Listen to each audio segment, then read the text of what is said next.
So, not too long ago, the popular manga publisher Viz Media just announced they're putting out a new manga next year called Half is More. This manga appears to be about a mixed race person living in Japan and appears to be tapping into the struggles that life brings. It's also being written by a mixed race mangaka, that being Yoko Fujimi, who is half Hispanic, half Japanese. As a result, it looks like this manga will have a very personal touch to it, and a lot of people are very interested to see how it goes when it comes out next year. But unfortunately, a certain notorious group of reviewers are not so happy about this manga whatsoever. According to them, they think this manga stars a woke self-insert and that the whole thing is woke propaganda in general. And they also think that black people shouldn't be in manga in general. Oh boy. I'm talking about none other than anti-woke grifters who really don't like this manga and also just don't like self-insert characters in general. With these kinds of people, it seems that self-insert characters are actually a very common thing for them to hate on. They've done this with the film Turning Red from Pixar before, for example, where they hated on that film for being quote-unquote woke propaganda because it stars an Asian girl. This film was actually directed by an Asian female director, and a lot of it was drawing from her own personal experiences growing up in Toronto as a child. But unfortunately, the anti-woke grifters didn't have enough depth to see it that way and simply thought it was a woke self-insert, instead of actually just seeing it as a normal passion project that somebody made. It seems a lot of the time for these guys, self-inserts, or rather someone drawing from their own non-white ethnic background to create a film, is often the worst thing ever, which, of course, is very telling.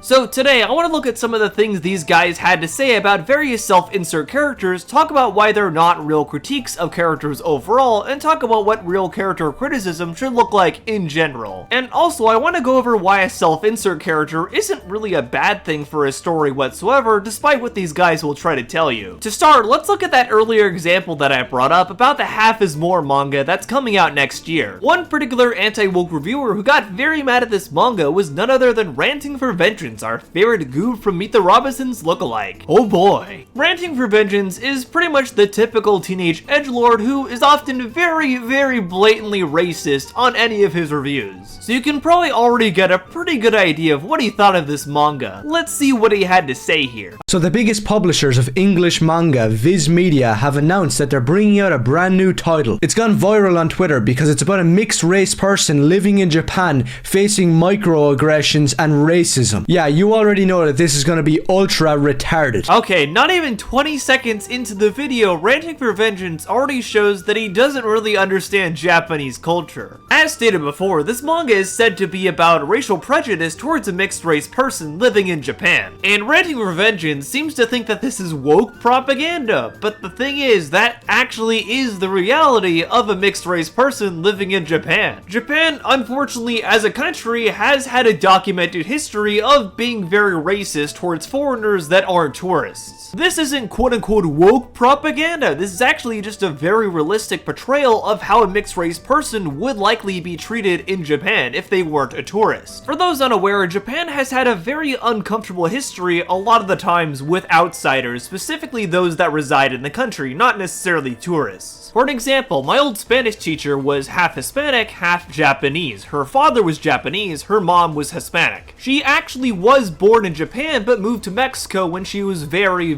young. Years later, after growing up in Mexico and eventually moving to California and marrying a white man, she chose to move back to Japan for a bit to visit her father's side of the family. And as a result, she was able to give us a first-hand account of how specifically a mixed race person, in particular a mixed race Japanese Hispanic woman, is treated in Japan. And the accounts she gave were not really the best. In fact, she felt more at home in Mexico than in Japan. She said as a mixed race person living in Japan for a certain amount of time, she felt very judged and very ostracized by the people around her, especially because she did appear Japanese. So for her, in a lot of ways, it was even worse because a lot of those Japanese customs and expectations were already thrust upon her and people already expected her to know it. Which, funny enough, is also the exact same scenario with the author of this manga, who also is a mixed Japanese Hispanic woman. She's also had first-hand accounts of how she's felt prejudice against as a mixed race race person in Japan, and that's a big reason why she started doing this manga. For her, this was a way for her to get her own personal thoughts out there about how Japan treats people of different ethnicities, and a way for her to voice her own personal experiences on that. Which, funny enough, some of the most critically acclaimed comics of all time are very personal ethnic stories just like this. Moss by Art Spiegelman, which is actually the first ever graphic novel to win the Pulitzer Prize, is actually a very personal account of Spiegelman's father and his time living as a Jewish man during World War II Germany. And the graphic novel Persepolis is also a very highly regarded ethnic work in the realm of comic books. This one comes from the French-Iranian comic book artist Vengenace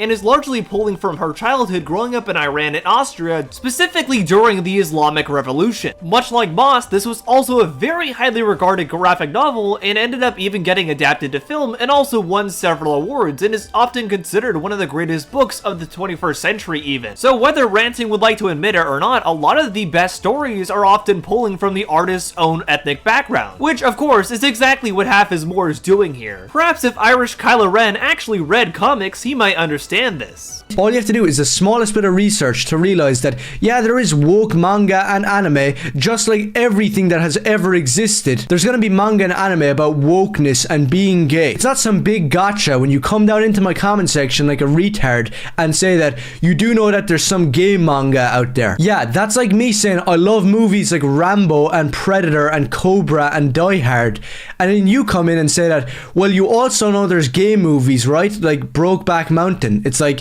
yeah, that's not what I'm talking about. It makes absolute zero sense, and the only people who do it are fake fans, tourists, or handicaps who always want to come in and prove you wrong. So this part I find funny because I think Ranting is actually referring to something that me and a lot of other people called him out on not too long ago when he was talking about the manga Berserk. In particular, Ranting was talking about different manga that he thought were a great alternative to woke American comics and were things that his audience should read instead. When, funny enough, if you actually read Berserk, there are a lot of quote-unquote woke elements by the definition that these guys often use. There are several gay characters in the world of Berserk, and there's also a very heavily implied gay romance between the two main characters. Despite the fact that Ranting thought this was an answer to quote-unquote woke comics, it actually is, by definition, a quote-unquote woke comic in of itself, which I think is exactly what he's referring to here, since a lot of people called him out on this, including myself in my own video on anti-woke Japanese media criticism. Looks like our favorite goth mop is pretty unhappy about that. So here we are on the worst place on planet Earth and the internet, Reddit,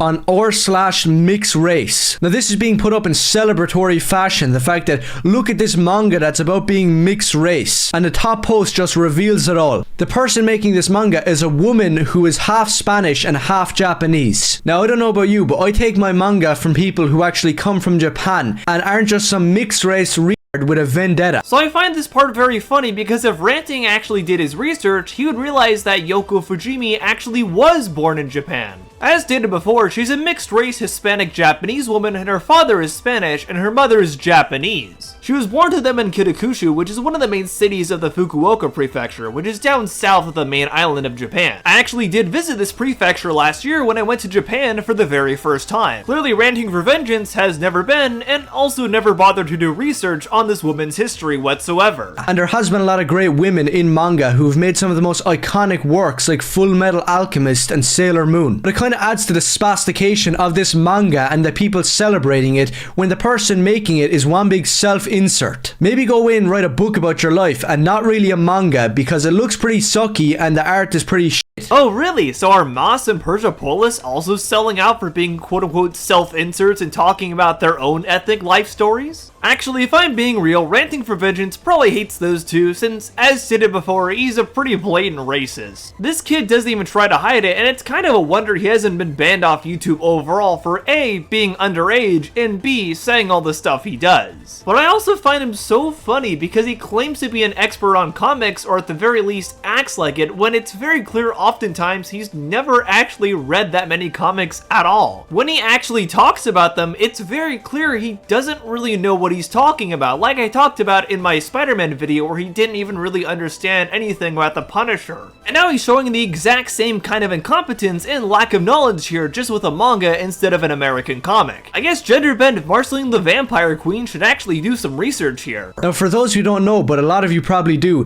Mazinger Z is a manga and anime from the 70s, created by Go Nagai. You can go watch my video on him and his excellent works like Devilman and Violence Jack, if you want to get into his manga, because it's some of the most awesome stuff out there that is being twisted by freaks like this guy on Twitter. But the guy's not lying. This anime back in 1974, the main character's girlfriend was half Japanese and half black, and sometimes it propped up as a plot point on how they were discriminated against, which I'm not saying doesn't happen, because Japan, unlike every single Western country, has some standard. Oh, what, racist standards you mean? You mean being biased, whether silently or vocally, towards pretty much any ethnicity that isn't Japanese that resides within their country? Yeah, that sure sounds like a great standard to live up to there. Sounds like some of the same quote-unquote standards they had going on at the time in 1940s Germany. Now, to be clear, obviously not every Japanese person constantly shows bias towards people of other ethnicities. However, a large portion of the country unfortunately has been very well documented to do exactly this. And there actually also is a bias towards neurodivergent people that reside in Japan as well, which I thought was very interesting when I went there, since obviously I'm a tourist, I didn't get any of that. But from what I've gathered from other people that I know that live there, neurodivergency isn't really that well catered towards in Japan, perhaps even worse than it is here in America. That's a whole rabbit hole in of itself though, so if you'd like to see a video on that someday, let me know in the comments below. But regardless, it's very clear the quote-unquote standards that Ranting is talking about here aren't exactly the standards that you really want to have around. You know, something that a lot of other countries could actually learn from, where you actually care about your own country's people and you're proud of them. To me, that isn't really something to be looking down upon. So yeah, when you show up blasting rap music and trying to steal crap,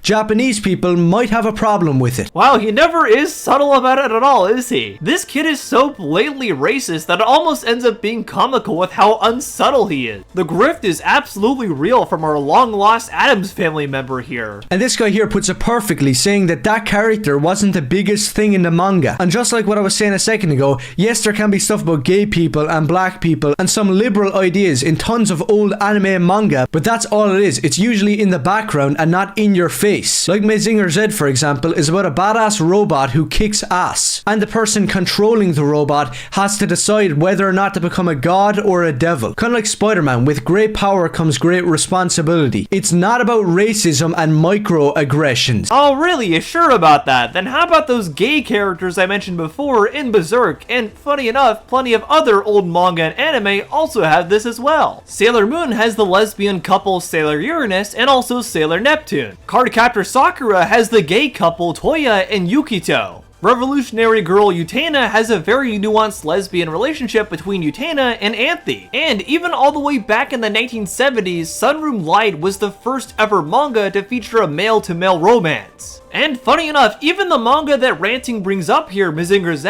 actually has a lot of quote-unquote woke themes, being a very anti-fascist manga. There's a lot of very distinctly anti-militarianism and anti-fascist messages in this show overall, and in the manga. Baron Ashura, one of the main villains in fact, is directly meant to look like a commander from the Axis powers from World War II. It's pretty on the nose about this, so I'm not really sure how Ranting missed that here. By the definition he just spelled out here, Mazinger Z would also be quote-unquote woke as a manga. But here we go, the spastics want to keep going, and if you're a real fan of manga and anime watching this video, then you'll know what this guy's saying is absolute bullshit, so I'll just read it. So this guy says that the classic manga Cyborg 009 has a biracial main character and is all about discrimination. Now I haven't read Cyborg 009. Wow, okay, so he straight up admits he didn't even read Cyborg 009 to begin with. Way to prove yourself as a viable source here, buddy. But for those wondering, yes, the main character of Cyborg 009 is actually biracial. He has a Japanese mother and he has a foreign father whose ethnicity is often left unstated in the manga. Maybe if Eeyore in human form had actually read the manga, he would realize this, but unfortunately he didn't, and he admitted that to us too. I find that absolutely hilarious. But the point is that this guy got destroyed for making up some bullshit narrative that never happened. The main character in Cyborg 009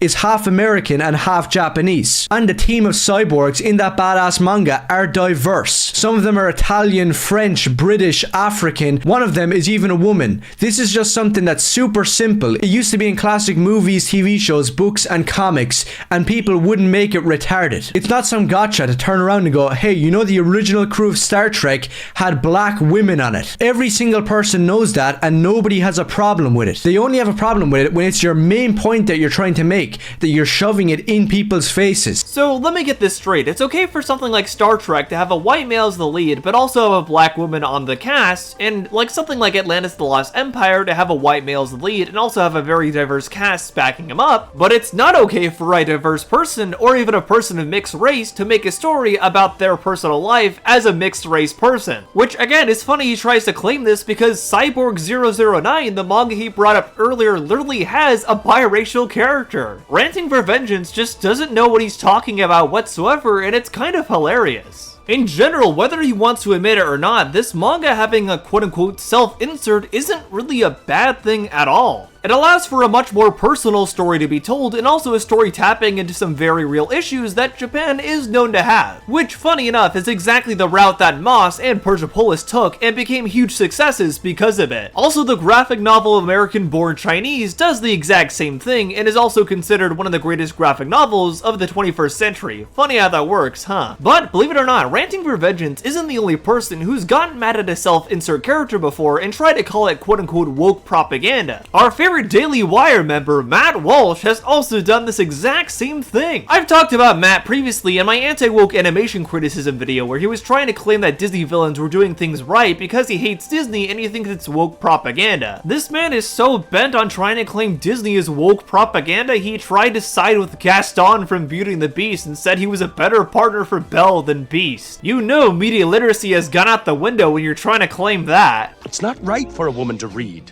Soon she starts getting ideas and thinking. Oh, brother, this guy stinks! But interestingly enough, it's not the only Disney media that Matt Walsh has created bad faith criticism on before. He's also done the exact same thing with Pixar's Turning Red, which he claimed was woke propaganda for featuring a teenage Chinese girl living in Toronto. Oh boy. He also claimed this movie had a woke self-insert since a lot of it was drawn from the director's own experiences since she's a Chinese woman who grew up in Toronto. Let's see what he had to say overall. This is from the Daily Wire. Also, it says Turning Red is the newest movie from Disney Pixar that has some parents turning red with anger.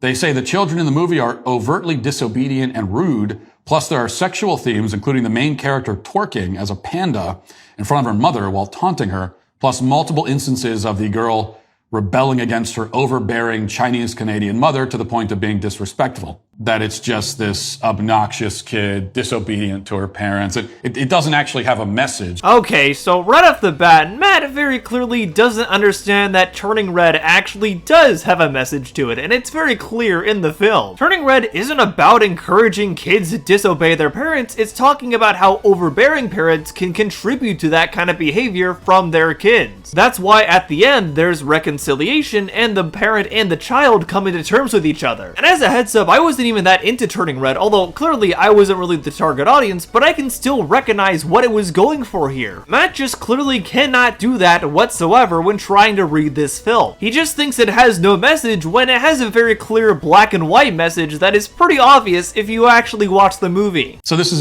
a movie about a girl going through puberty and turning red, and the fact that she turns into a red panda is a not so subtle metaphor for that. And so that's part of the theme of this movie. And then you think, well, who is it actually? Is this a Pixar movie about a panda? Is this for 13-year-olds? Is that who this is for? Because when you think about Pixar movies, like every other one that's been made, you immediately think, okay, well, this is for 5 and 6-year-olds. No, not really. Pixar kind of makes movies for everybody. That's kind of part of the reason they've been so successful for such a long time. And during the 2000s, they were almost outdoing Disney pretty consistently. It's because they have their own distinct way of coming up with creative projects that can appeal to a wide variety of people. And they've always consistently had a very talented team of people called the Brain Trust that work through concepts and make a great movie that can appeal to many people out of it. The way they run their business and also just their creativity model overall is actually something that probably a lot of creative people should look to in general. If you haven't yet, I recommend checking out the book Creativity Inc. by Ed Catmull, who's the president of Pixar, since it talks about a lot of the things that made that company so successful. But one of the things that did make them successful was not talking down to their audience and rather talking up to kids and also appealing very widely to adults as well. That's why they've been making movies for 30 years at this point. Unfortunately, it looks like Matt doesn't really seem to understand that at all. A movie that deals with, well, this is specifically about a girl going through puberty. I don't know who is it. So this is a Pixar movie specifically for 12 and 13-year-old girls. That doesn't make a lot of sense to me. But look,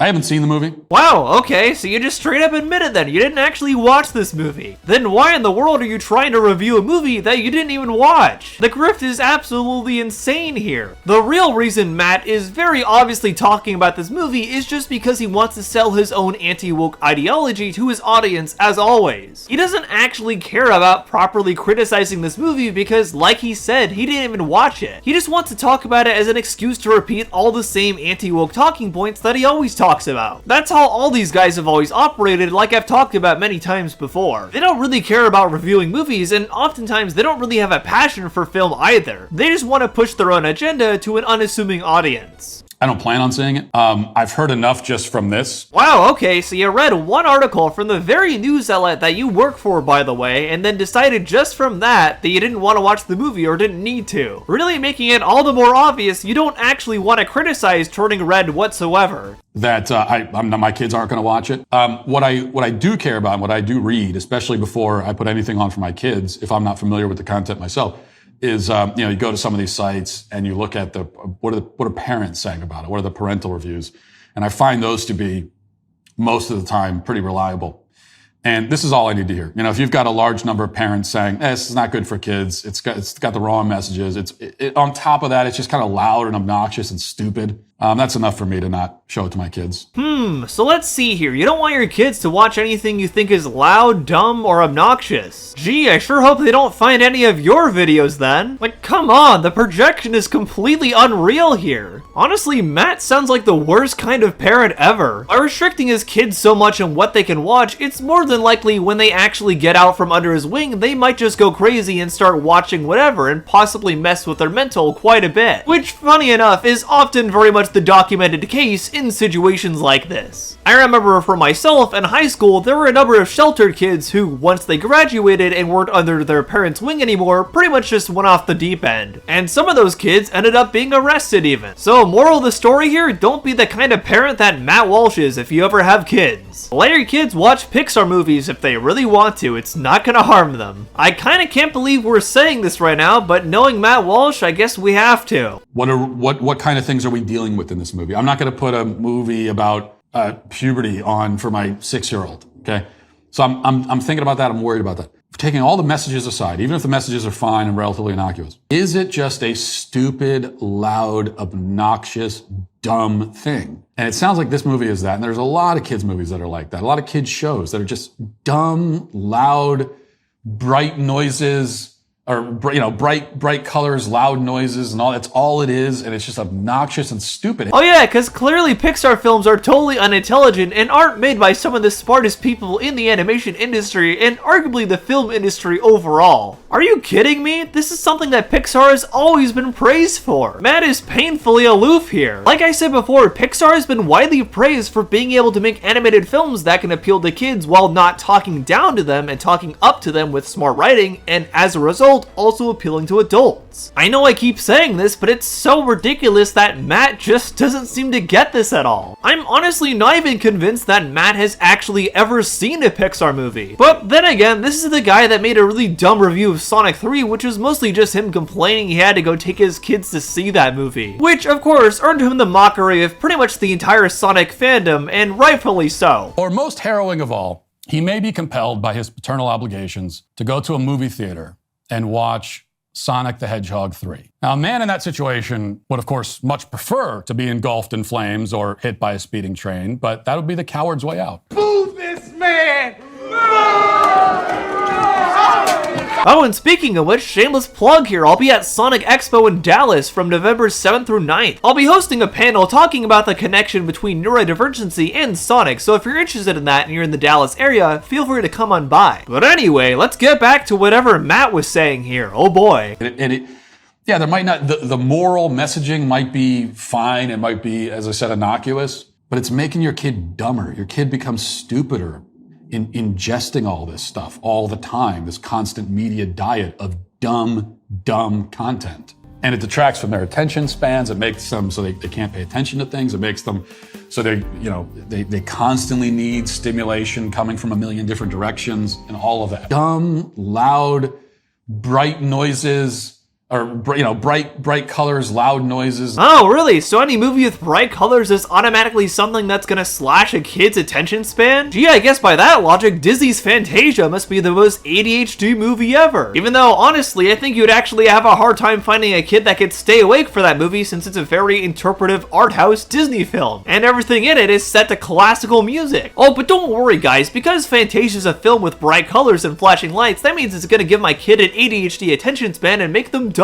What even is this logic here? And also, as stated before, there being a self-insert character in this movie isn't really a bad thing at all. In fact, it's the thing that a lot of people that praise this movie often do praise it for, since obviously while I was in the target audience, I do know a number of people that really connected to the story that's presented in this film. There are a number of people that I know that connected to the story of overbearing parents and familial trauma that is portrayed through this film that was also the director's own personal childhood. A lot of others that I've talked to had similar experiences, and that's why this film spoke to them. I would say in a lot of ways, this is actually a self-insert character done right, just like the previous example was. Something like Velma, for instance, is a great example of a self-insert character not done right whatsoever, since within the context of the show, Velma just never really comes off as likable at all and also constantly abuses her friends and never really learns anything or has a real arc whatsoever. That would be an example of a poorly written self-insert. Turning Red, however, is a great example of a self-insert that's really well written, given the two main characters, Mei Ling and her mother, both have their own individual arcs and learn to reconcile with each other. By the end of the film, they're able to understand where the other is coming from and able to be much more respectful of each other as a result, which, as I said before, is the entire point of the film. So no, as much as Matt would try to tell you the opposite, Turning Red is actually a good example of a self-insert character. But interestingly enough, Ranting for Vengeance and Matt Walsh aren't the only two people who've complained about self-insert characters before. Another person who's done this is none other than SnarkyJay, perhaps the biggest anti-woke pick-me girl out there. She actually did an entire video just on this subject called Self-Inserts Are Killing Your Favorite Characters. Let's see what she had to say. A large percentage of self-inserts are bad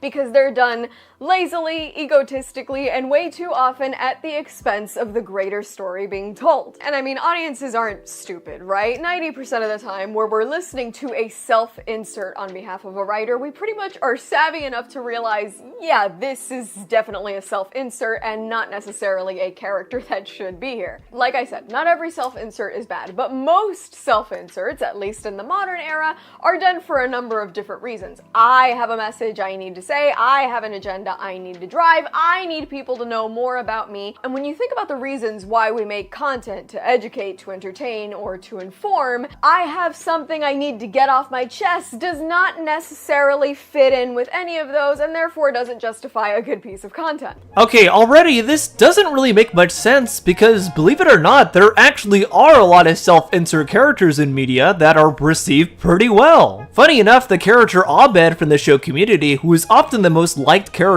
on that show and generally an icon for autistic people, was actually a self-insert from the showrunner Dan Harmon, and funny enough, it's because of creating the character of Abed he actually figured out he was autistic as well. Rick Sanchez from his other show Rick and Morty is also a self-insert character of Dan Harmon. The cartoon creator Jorge Gutierrez ended up drawing upon his own childhood experiences to create the show El Tigre for Nickelodeon, and the main character in that show, Manny Rivera, is actually a self-insert of himself. J.R.R. Tolkien, author of Lord of the Rings, drew upon his own experiences being in World War II to write those books and create a realistic depiction of what a war really is. And he also inserted, whether intentionally or not, parts of his own personality in each of the Hobbits, and also had his own self-insert character in the character of Beren. And there's plenty plenty more examples of characters that are, by definition, positively receive self-inserts. And it might not seem like self-inserts are as big a problem as they are, but they're actually pretty prevalent across a number of different media going on right now. And I've been thinking about this for so long that I really had to buckle down and make this video because, to be honest, as somebody who has written a lot of self-insert fan fiction, yes, I was one of those people on Tumblr. Why do you think I'm like this now? I eventually grew out of it, and realized that if I was going to write a piece of content, a story, or what have you, it didn't necessarily have to represent me entirely. Unfortunately, a lot of people managed to get to Hollywood and did not figure that out. Oh sure, why don't you tell that to George Lucas and Dan Harmon then? I'm sure they'll totally agree with you. It seems that Farty Spray here just can't seem to understand that a lot of stories have the author's personal traits imbued within them just naturally. She-Hulk. The writers of this show openly admitted that Jennifer Walters, otherwise known as She-Hulk, was pretty much based entirely on themselves. And while that would have worked had these people had some fun, interesting messages like what She-Hulk once had within her own comic series, it might have worked. But being that they were a bunch of 30-somethings looking to complain about their love lives, it made for a show almost as frustrating as my actual love life. Gee, I wonder why your love life is frustrating. You sure seem like a very easy person to get along with. Moving on to another equally beloved self-insert, let's move on to Mindy Kaling's Velma. Okay, so right off the bat, she intentionally picks Velma and She-Hulk as things that she thinks prove her thesis of all self-inserts being bad. When the thing is, like I stated before, there are plenty of other self-insert characters that are good. Even outside of the ones I already mentioned, there's characters like Stan and Kyle from South Park who are literally meant to be self-inserts of Matt and Trey. Or characters like Ed, and Eddie, or Rigby from Regular Show, who is meant to be a self-insert of JG Quintel. In the grand scheme of things, self-insert characters aren't a bad thing at all. It just depends on how well they're written and how well they're written to interact with the other characters around them. That's exactly where She-Hulk and Velma both fail. But they don't fail simply because they're self-insert characters. That just doesn't make any sense. James Gunn, whom I'm honestly still questioning why they gave him the keys to the kingdom with such abhorrent tweets about all kinds of things that I'm not even gonna repeat. You can look at those for yourself. He, while in the midst of writing this movie, adopts this misbehaving, formerly abused dog. I think it's great. Adopt, don't shop. He adopts this dog, and the dog is biting his ankles while he's trying to write this movie, to the point that he has to sit on his counter to avoid being attacked by this dog. And so he decides that this is what he's gonna base Superman's dog on. This is what Krypto the super dog is based on. And everybody's coming at me, oh yeah, but the dog isn't his, that's why it doesn't behave, that's actually Kara, Supergirl's dog, that's his cousin's dog, that's why he doesn't listen to him. I don't give a shit.